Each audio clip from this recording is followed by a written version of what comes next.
tel que l'on pense, tel qu'il est. Bonjour, bonsoir à vous chers internautes.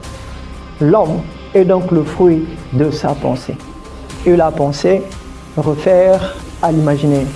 La pensée renvoie à la créativité, à l'originalité. Et la répétition et la pensée se concrétisent par les actes, dont la répétition forme les habitudes. Et les habitudes qui sont fondement de la culture.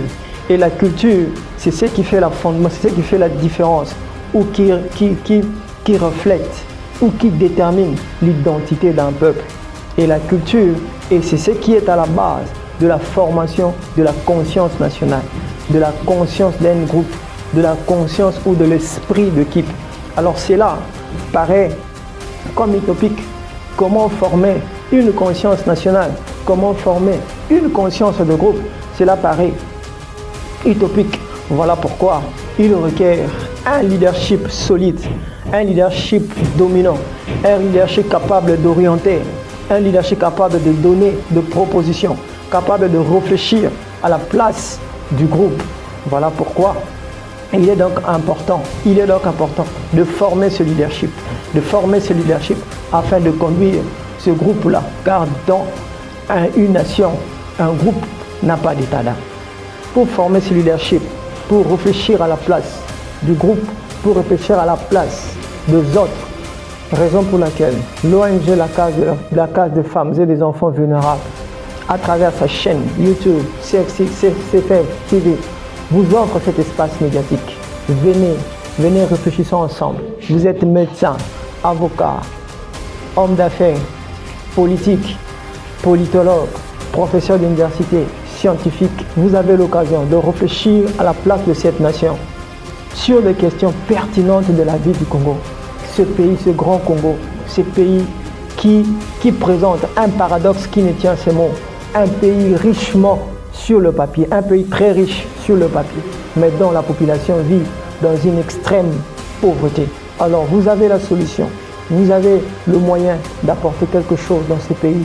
Il vous est offert cet espace. Venez réfléchissons ensemble autour d'une table sur des questions pertinentes de la vie du Congo, sans parti pris, sans parti pris, mais pour le bien du Congo. Alors l'espace CFM TV vous est offert un espace médiatique pour réfléchir ensemble autour d'une table sur des questions qui feront développer notre pays. Bienvenue à vous, nos portes sont ouvertes. Venez, nous allons réfléchir ensemble pour le bien de notre pays.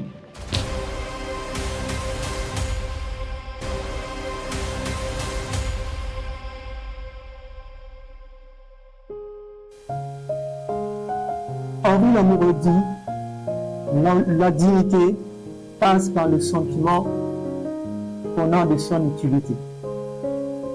Bonjour, bonsoir à vous chers internautes. Je suis très content de vous savoir nombreux derrière vos écrans, derrière vos téléphones, derrière vos tablettes pour partager ce moment de partage avec nous. Donc, je vous invite donc à partager ce moment de réflexion, ce moment où nous allons nous poser des questions sur un sujet qui paraît banal, mais qui a tout un sens. Alors nous allons réfléchir cet après-midi sur un sujet sur l'utilité et la futilité. Après donc cette émission, chacun devait être capable de faire une étude intrinsèque, de faire une introspection par rapport à son comportement, par rapport à sa manière de faire, par rapport à sa manière de vivre au sein de la société. Alors avant d'aller dans la profondeur, dans le vif du sujet, je vous invite à venir sur ma table et à discuter.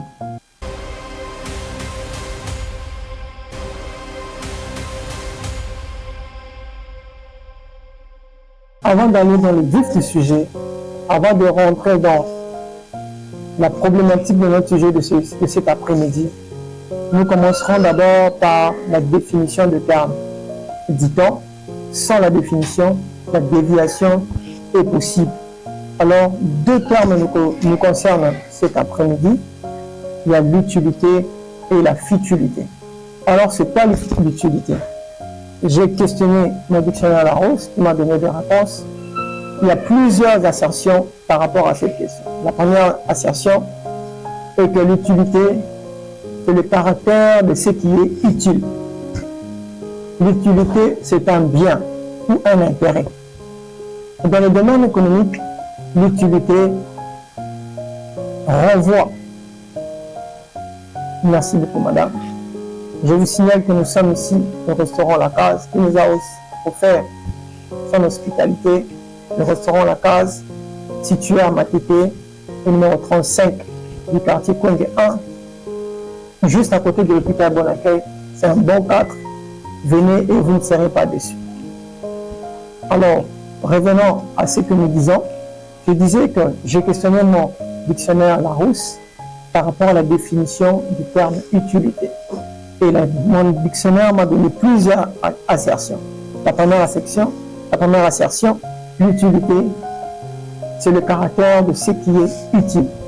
L'utilité, c'est un bien ou un intérêt. Et dans l'économie, l'utilité renvoie à la satisfaction que trouve le consommateur par rapport à un bien ou un ensemble de biens ou encore un service. Et dans l'art dramatique, l'utilité est employée au pluriel, on parle des utilités, et cela fait référence à un acteur qui joue plusieurs rôles de peu d'importance. Également en philosophie, l'utilité renvoie à ce qui est avantageux ou à ce qui peut procurer un gain. Ceci étant, nous passons à l'utilité. C'est quoi l'utilité? Encore une fois de plus, j'ai questionné mon dictionnaire Larousse qui m'a donné plusieurs assertions. L'utilité, c'est un caractère de ce qui est futile. La futilité, c'est le caractère de ce qui est futile. L'utilité, c'est le caractère de ce qui a perdu l'importance, ce qui n'a pas d'importance, ce qui ne donne pas l'envie de s'y atteler ou de le considérer. Ça, c'est la futilité.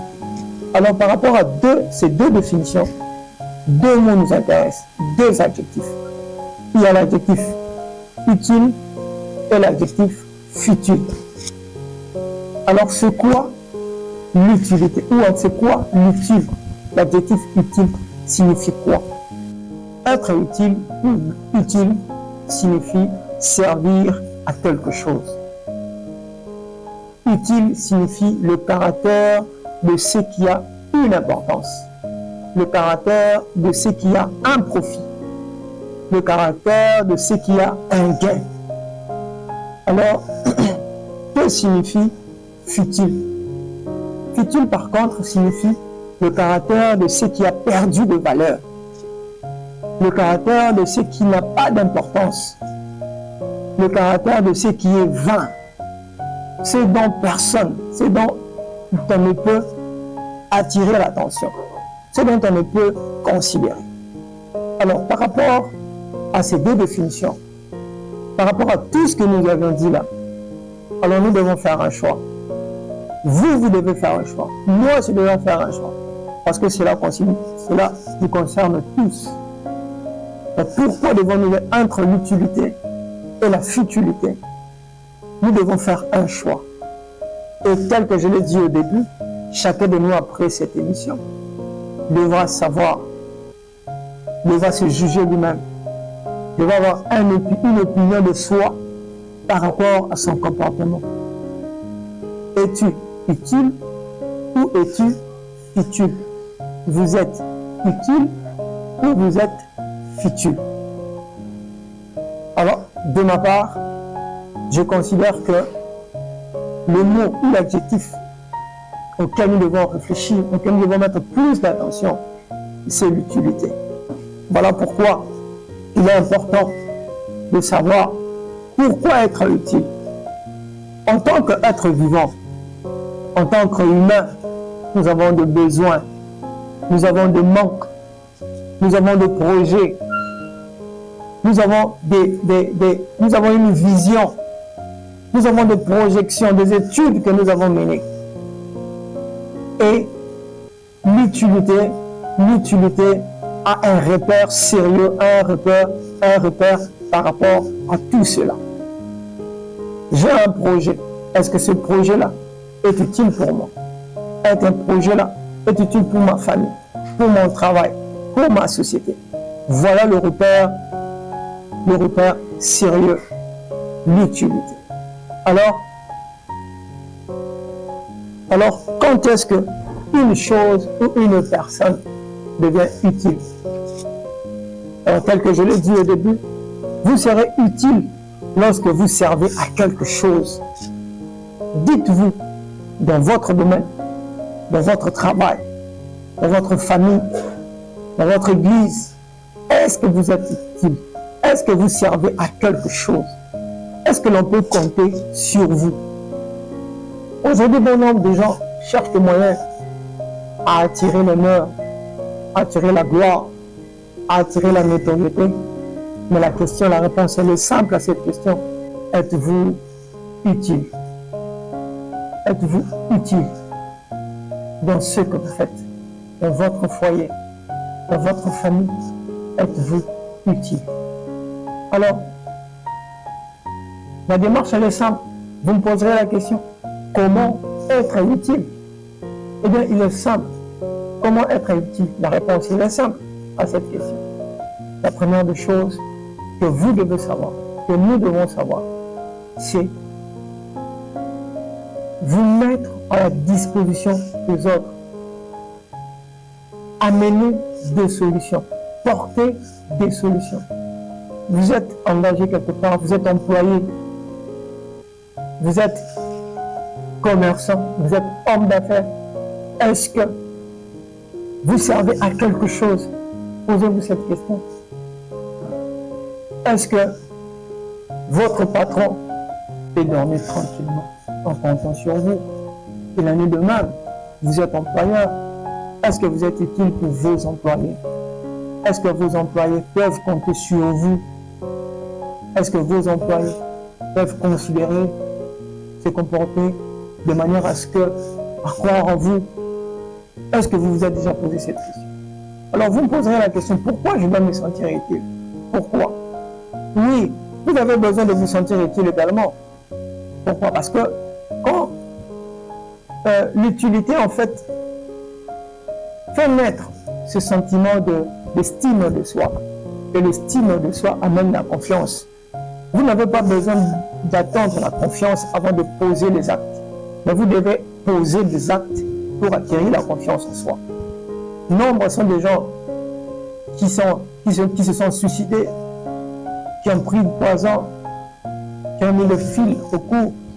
Pourquoi? Parce qu'ils se considèrent comme étant inutiles, comme étant futiles, comme s'ils n'ont pas d'importance.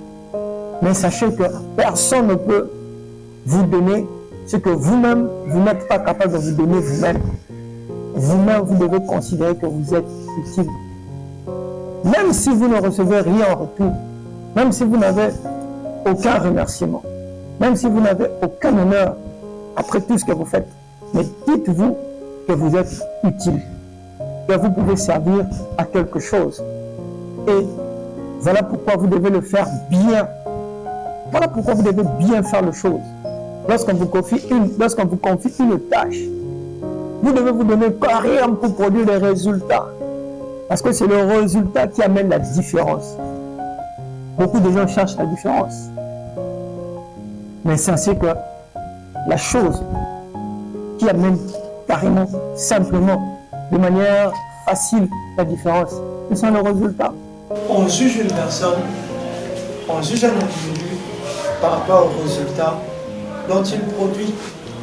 Alors il est même important de savoir comment faire pour être utile. Alors la réponse elle est simple. Il faut savoir écouter les autres.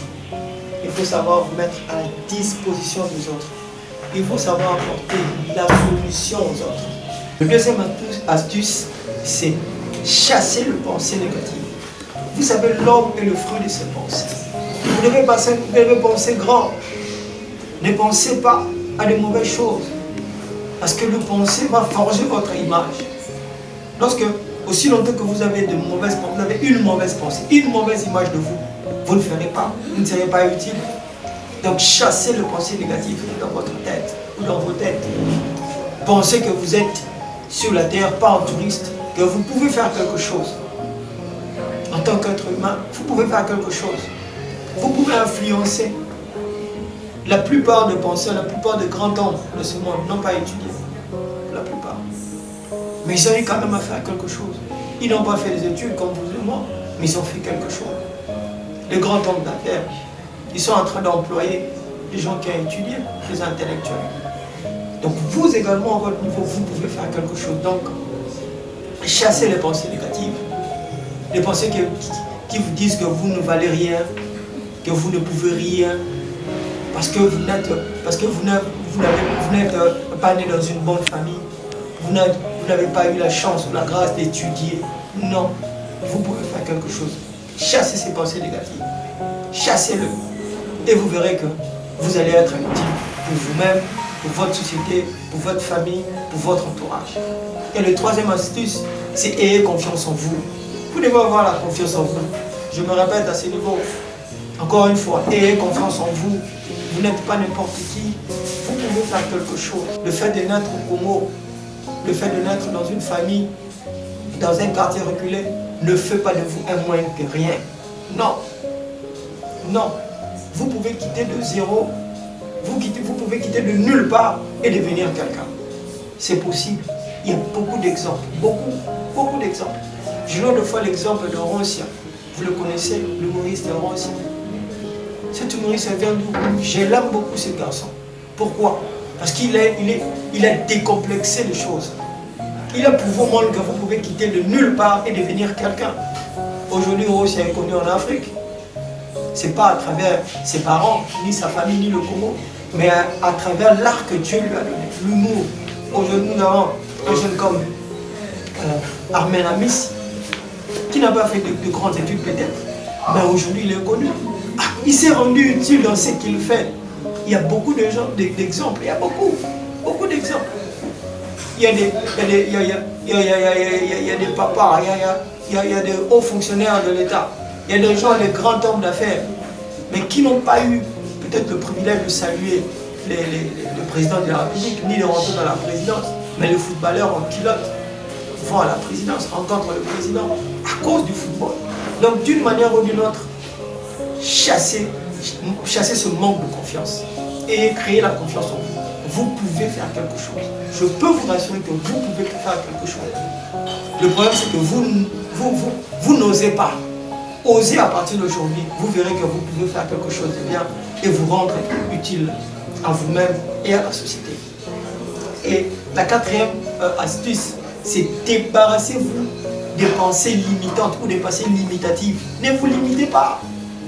Il y a ce qu'on appelle le contentement négatif. Beaucoup de gens se contentent négativement. Vous ne savez pas qu'il y a mieux. Il y a mieux. Il y a mieux. Aujourd'hui, vous êtes marié, vous avez un enfant. Sachez que ce n'est pas la fin du monde. Vous avez fait un chiffre d'affaires de 1000, 2000, 3, 4 000, 5, 10 000. Il y a des gens qui manipulent des millions. Ne vous limitez pas.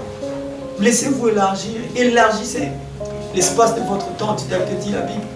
Ne vous limitez pas. Élargissez-vous. Ayez une grande vision. Ayez une grande vision. Les grands hommes, ce sont de grandes visions. Ce sont de grands visionnaires. Ayez une grande vision et vous serez un grand homme. Rêvez grand. Ne rêvez pas à des petites choses. Vous verrez quelqu'un, 1500, 100 $, il se limite là. Il a une cabine 10 ans. Il est là avec une cabine 10 ans. Une fois, j'ai suivi une maman qui disait, moi j'ai scolarisé tous mes enfants. Tous mes enfants. Avec la vente de pain. L'autre, il y a une autre avec la vente de chikwang. Mais ce n'est pas la même chose avec les Africains de l'Ouest. J'ai vécu avec eux. Vous verrez, il commence avec un magasin. 6 mois après, il en a 4. 6 mois après, il en a 5. Dans la ville de Kinshasa, c'est eux. Il en a 5. Mais vous verrez, un Congolais avec un magasin pendant 10 ans. Et il reste dans le même magasin, avec le même chiffre d'affaires. Et il se contente. C'est un contentement négatif. C'est un mécontentement négatif, sachez qu'il y a mieux ailleurs. Il y a encore plus dans ce que vous faites. Vous pouvez encore en avoir plus que ça. Alors ne limitez pas vos pensées. C'était donc le premier numéro de votre émission autour d'une table. Aujourd'hui, il a été question de réfléchir sur un sujet simple, l'utilité et la futilité. Je pense que chacun a eu sa part. Et je pense que, après avoir suivi cette émission telle que je l'ai dit au début, vous allez faire cette introspection. Vous allez vous dire vous-même, êtes-vous utile ou êtes-vous futile?